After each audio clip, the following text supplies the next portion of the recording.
Welcome हो गया दोस्तों आपको मेरे YouTube चैनल में। तो आज हम बात करने वाले हैं एसक्यूएल प्राइमरी की कि एसक्यूएल प्राइमरी की होती क्या है। तो दोस्तों एसक्यूएल प्राइमरी की वो होती है जो यूनिकली आइडेंटिफिकेशन करती है किसी भी वैल्यू को। तो इसलिए हम जो है प्राइमरी की इस्तेमाल करते हैं। प्राइमरी की के इस्तेमाल का फ़ायदा क्या होता है और नुकसानात क्या होते हैं मैं आपको बताऊंगा।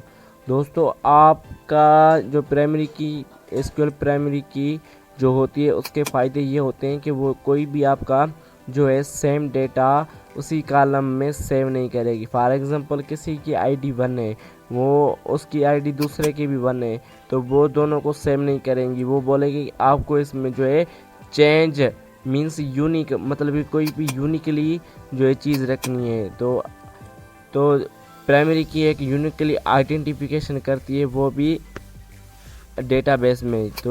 तो इसलिए हम एसक्यूएल प्राइमरी की जो कंस्ट्रक्टर वो यूज़ करते हैं। तो दोस्तों बहुत ही आसान तरीके से, और आज हम जो है इसको टेबल में यूज़ करना भी सीखेंगे कि एसक्यूएल प्राइमरी की होती क्या है। तो एसक्यूएल प्राइमरी की जो होती है वो कंस्ट्रक्ट यूनिकली आइडेंटिफिकेशन करती है ईच रिकॉर्ड इन टेबल में। कुछ रिकॉर्ड इन टेबल में वो मस्ट कंटेन यूनिक वैल्यू को के not be contain null value, मतलब में उसमें यूनिक वैल्यू होनी चाहिए और उसमें कोई भी नल वैल्यू नहीं होती है। और यूनिकली आइडेंटिफिकेशन करने के लिए हमने जो है प्राइमरी की को इस्तेमाल करते हैं। तो फ्रेंड्स आपने मेरा चैनल को सब्सक्राइब नहीं किया तो प्लीज़ मेरे चैनल को सब्सक्राइब कर दो एंड बेल आइकन को दबा दो ताकि आने वाली वीडियो आप तक। तो दोस्तों हम आ चुके हैं अपने लैपटॉप की स्क्रीन पे। तो आज हम सीखने वाले हैं कि किस तरह से हमने जो है अपनी टेबल में यूनिक प्राइमरी की को इस्तेमाल करेंगे और किस तरह से अपना जो है डेटाबेस को यूनिकली आइडेंटिफिकेशन कर सकते हैं, वो भी कुछ ही सेकंड में। तो दोस्तों इससे पहले आपने मेरे चैनल को सब्सक्राइब नहीं किया तो पहले मेरे चैनल को सब्सक्राइब कर दो एंड बेल आइकन पे दबा दो ताकि आने वाली वीडियो आप तक मिलती रहे। तो फ्रेंड्स चलिए हम स्टार्ट करते हैं। तो एक टेबल बनाते हैं और उसमें मैं आपको बताऊंगा कि टेबल में हम किस तरह से अपने जो है की को इस्तेमाल करते हैं। तो ठीक है फ्रेंड्स, तो हम बनाते हैं, लिखते हैं क्रिएट टेबल। ठीक है दोस्तों, तो हम अपने स्कूल पे आ चुके हैं। आपने क्या लिखना है, क्रिएट टेबल। ठीक है दोस्तों, टेबल क्रिएट टेबल लिख लेना। उसके बाद आपने टेबल को जो है नाम दे देना है। टेबल को नाम फॉर एग्जांपल मैं BBA दे देता हूँ। ठीक है, तो उसके बाद मैं ब्रैकेट को ओपन करता हूँ, तो कोई भी मैं एक BBA का रिकॉर्ड बना के देखता हूँ। उसके बाद हमने लगाना क्या है, आईडी। कभी भी आपको पता चले कि आईडी जो होती है वो कोई भी एक नंबर होता है जो पहचान के लिए या यूनिक बताने के लिए। ठीक है, मतलब कि कोई भी इंटीजर टाइप का जो नंबर देना पड़ता है। ठीक है, आईडी हमने नंबर पे कर देते हैं। ठीक है, नंबर के आगे आपने क्या लिखना है, सिंपल आपने क्या लिखना है, प्राइमरी की। तो प्राइमरी की हम लगा देते हैं दोस्तों, प्राइमरी की। स्पेलिंग की आपको जो है ध्यान रखना है, तो स्पेलिंग का आपने ध्यान रखना है। उसके बाद आपने जो है उस की को इस्तेमाल करना है। मैं आपको ये बताता हूँ, अगर आपकी स्पेलिंग में कोई भी मिस्टेक होगी तो ये आपको जो है ये अपना ब्लैक में दिखेगा। अगर स्पेलिंग की सही होगी तो वो आपको चेंज इस कलर में दिखाई देगा।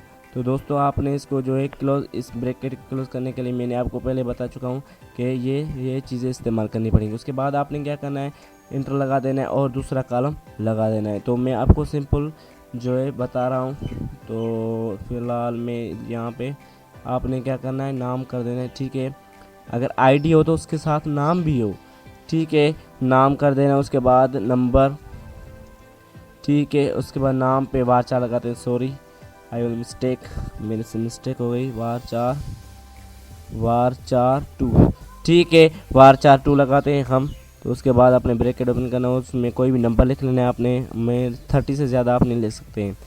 30 से ज़्यादा आप क्यों नहीं लिख सकते, क्योंकि इसकी मिनिमम साइज़ यही होती है। तो इसलिए आपको मैं इसके बारे में भी थोड़ा सा बताऊंगा कि हमने जो इसकी साइज़ इंक्रीज़ डिक्रीज़ कैसे करनी है वो भी मैं आपको बताऊंगा। तो दोस्तों थोड़ी सी 2 कॉलम की टेबल बना लेते हैं और जल्दी जल्दी मैं आपको बताऊंगा प्राइमरी की इस्तेमाल करके। तो मैं यूनिकली जल्दी मैं आपको बता रहा हूँ कि यूनिकली डेटा क्या होता है और किस तरह से हमने जो इस टेबल का अभी टेबल हमारे पास बन गई है, जो हम इस तरह की टेबल बना चुके हैं। तो इसको हमने जो है रन करना है अभी। तो हम इसमें रन करते हैं कि देखें हमारे पास जो टेबल है वो क्रिएट होकर आ जाएगी। तो दोस्तों आप भी इस तरह से जो है टेबल क्रिएट करके यूनिक डेटा भी रख सकते हैं।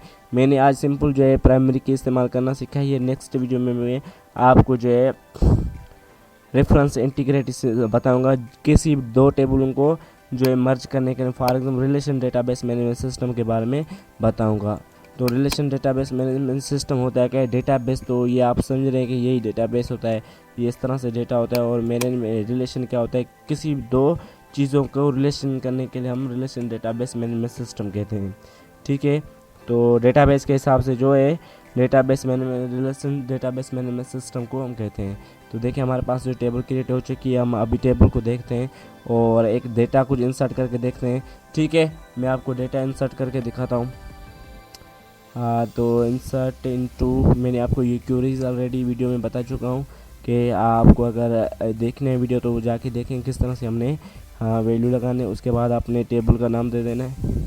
तो ये सारा ही वैल्यूज़ वगैरह वगैरह में जो पिछले वीडियो में बता चुका हूँ कि किस तरह से हमने जो है वैल्यू को इंसर्ट करना है, डिलीट करना है और किस तरह से हमने डेटा जो इंसर्ट करना है, ठीक है। तो दोस्तों मैं यूनिकली आपको बताऊंगा किस तरह से सेम डेटा में आपको 2 बार जो है इसमें इंसर्ट करके दिखाऊंगा और दिखाऊंगा किस तरह से ये एरर देता है कि बोलता है कि आपकी जो है यूनिकली आइडेंटिफिकेशन ऑलरेडी मौजूद है कि आपने ये इसमें सेव डेटा सेम नहीं रख सकते हो। तो इसको हमने इंसर्ट कर दिया अपने टेबल में। तो दोस्तों बहुत ही आसान काम है, मैं और आपको बताने वाला हूँ कि किस तरह से आपको इसमें डेटा इंसर्ट कर सकते हैं। और बेसिकली बहुत ही आसान तरीका। ये देखें हमारे पास जो रा इंसर्ट होकर आ गया है। तो मैं आपको दिखा रहा हूँ कि ये हमने किस तरह से किया। ये देखें हमारे पास जो है रा इंसर्ट होकर आ गया है दोस्तों। ये देखें हमारे पास रा जो है इंसर्ट होकर आ गया है। तो हम इसको जो है चेंज करना, अभी हम टेबल चेक करेंगे, ठीक है दोस्तों। तो अभी हम टेबल चेक करते हैं कि किस तरह से हमारे पास जो है डेटा इंसर्ट हुआ है या नहीं, ठीक है। तो हमने अपनी टेबल को कॉल करनी है। तो हम अपनी टेबल को जो है कॉल करते हैं और कॉल करते हैं, देखें, ठीक है फ्रेंड्स।